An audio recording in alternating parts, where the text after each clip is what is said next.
नहीं रह जाता। तो आप समझ सकते हैं ललई सिंह यादव इस विचारधारा को, यानी वो नहीं चाहते थे भगवान बुद्ध की विचारधारा में कोई और विचारधारा मिला दिया जाए। तो मैं जब इन लोगों के ऐसे समाज के बीच में आता हूँ तो मैं ललई सिंह यादव जी को भी बहुत याद करता हूँ, उनका जो कार्य है उसको भी बहुत याद करता हूँ। बंधुओं, ये जो महीना चल रहा है खत्म होने वाला है, अभी आज 27 तारीख है, एक धम्म दीक्षा का महीना चल रहा है। आज से लगभग 2500 वर्ष पहले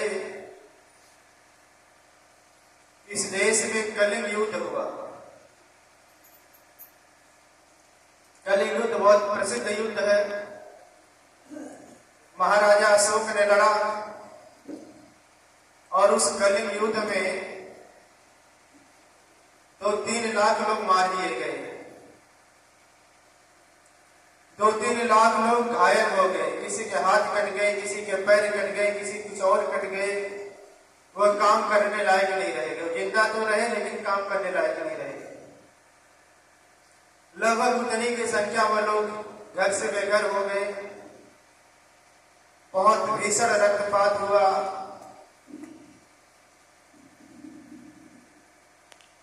जब उस दृश्य को महाराजा अशोक अपनी आंखों से देखा तो महाराजा अशोक का हृदय द्रवित हो गया। जहां उनकी सैनिक छावनी थी, महाराजा अशोक अपनी छावनी में बहुत परेशान होकर के टहल रहे थे। उसी सैनिक छावनी से छोटे से बंदे, निग्रोध नाम था, वह जा रहे थे और महाराजा अशोक ने निग्रोध को देखा। उनको बड़ा आश्चर्य हुआ। कहा कि मैं सम्राटों का सम्राट, इतना परेशान, इतना बेचैन, इतना आसान। कहा ये छोटा सा बालक और ये जीवन पहन करके कितने शांति से जा रहे हैं, कितनी प्रसन्नता के साथ जा रहे हैं। निश्चित तौर पे भगवान बुद्ध की शिक्षाओं में कोई बात है, और जो बात है मुझे जानना चाहिए। वो बंदे निग्रोध के पास गए, निग्रोध से उन्होंने बात किया। निग्रोध जितना जानते थे भगवान बुद्ध की शिक्षाओं को उन्हें बताया और कहा कि अगर आप ज्यादा जानना चाहते हैं तो आप हमारे गुरु के पास चलिए। महाराजा अशोक उनके गुरु के पास गए, बंदे मोगलीपुत्र तिस्य के पास गए। बंदे मोगलीपुत्र की शिक्षाओं से प्रभावित हो गए और उन्होंने एक दिन कहा कि बंदे जी, भगवान ने जो उपदेश दिया उसकी संख्या कितनी है? बंदे मोगलीपुत्र तिस्य ने कहा कि महाराज, भगवान ने शिक्षाएं दिया, भगवान ने जो उपदेश दिया है उनकी संख्या 84,000 है। महाराजा अशोक ने कहा कि बंदे जी, मैं 84,000 उपदेशों के स्मृति में 84,000 स्तूप बनाऊंगा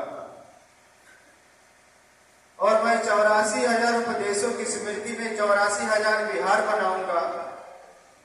मैं 84,000 उपदेशों की स्मृति में 84,000 स्तंभ लगवाऊंगा और मैं 84,000 उपदेशों की स्मृति में 84,000 शिलालेख लगवाऊंगा। बंदे मोगलीपुत्र तिस्य ने कहा कि महाराज, अगर आप ऐसा करते हैं तो बुद्ध धर्म के लिए बहुत बड़ी बात होगी। बुद्ध धर्म चिर अस्थायी हो जाएगा।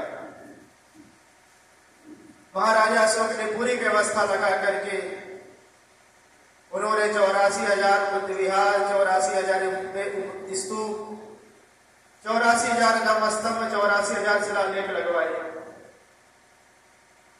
ये जब सब बन करके तैयार हो गया तो एक दिन महाराजा अशोक बहुत प्रसन्न थे, अपने गुरु मोगलीपुत्र तिस्य से मिलने गए। उनसे मिलकर के कहा कि भंते जी, मैं भगवान बुद्ध के धर्म का उत्तराधिकारी हो गया हूं।